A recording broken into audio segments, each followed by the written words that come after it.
Now, I know the question on everybody's mind because it was on my mind. All right. So this chastity thing sounds lovely. What exactly does it mean?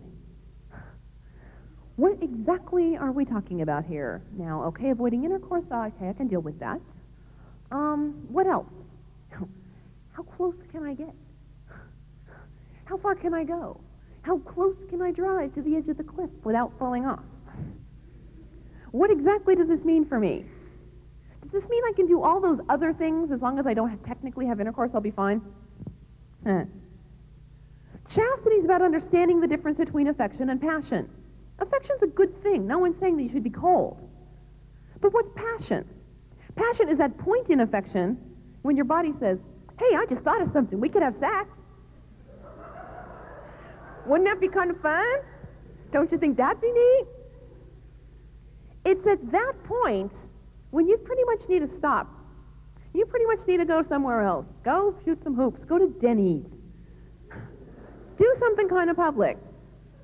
Because what we're talking about here is love.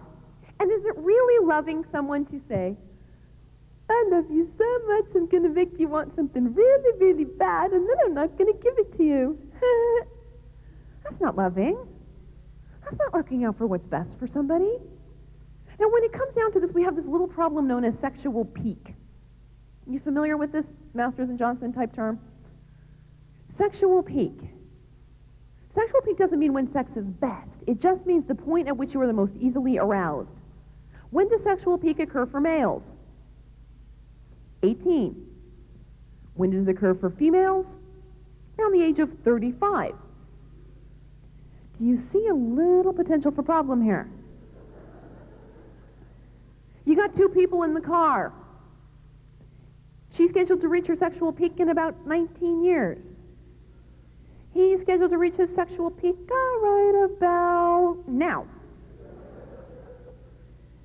She's saying, this is just so warm and wonderful, and I could just hold you and cuddle you for hours and hours and hours because this is so nice. And meanwhile, he's having a very different kind of response. And each one thinks the other's thinking what they're thinking. Of course, what starts to happen when you get into college is the flip side, is the women start saying, oh, whoa, that's what people were talking about. Oh, okay. It's important to understand that just because something's going on with you doesn't mean that's what's going on with somebody else. Now, you've all heard that old term, petting.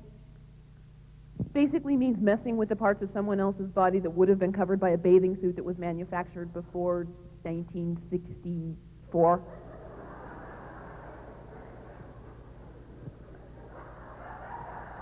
Whoa, I never got that big a laugh from that one before.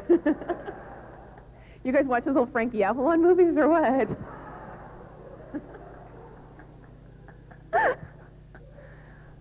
Chastity means that by definition, those parts are off limits. And there are a couple of reasons for that. One, risk. Sexually transmitted disease, there's definite risk at that level. Bonding, oxytocin is flowing at that level. It is being produced. Clouding is occurring at that level.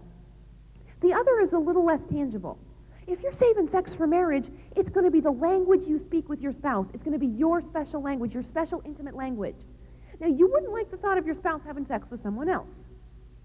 You wouldn't like the thought of your spouse remembering sex with someone else.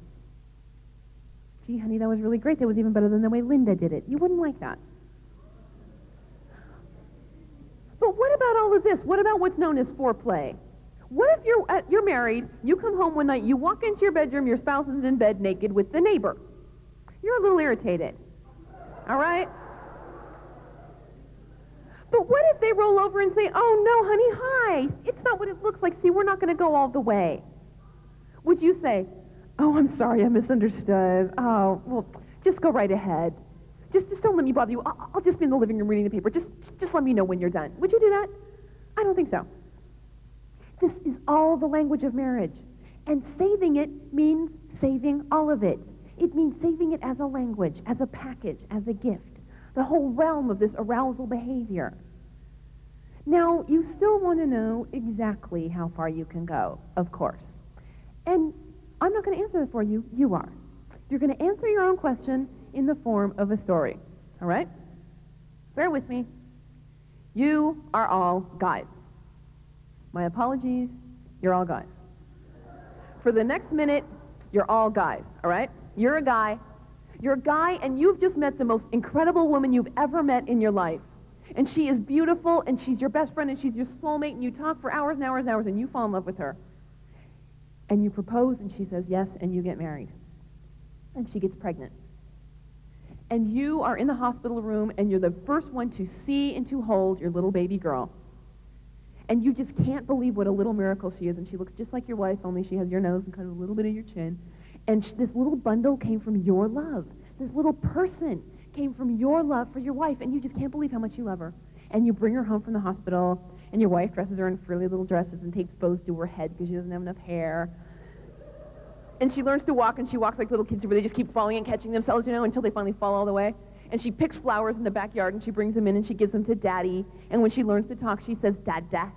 And she's Daddy's little girl, and when she's crying, Daddy makes her feel better. And then she goes to first grade, and you take her to school, and she's crying the first day because she's scared, and she doesn't want you to leave. But she comes home at the end of the day, and she's all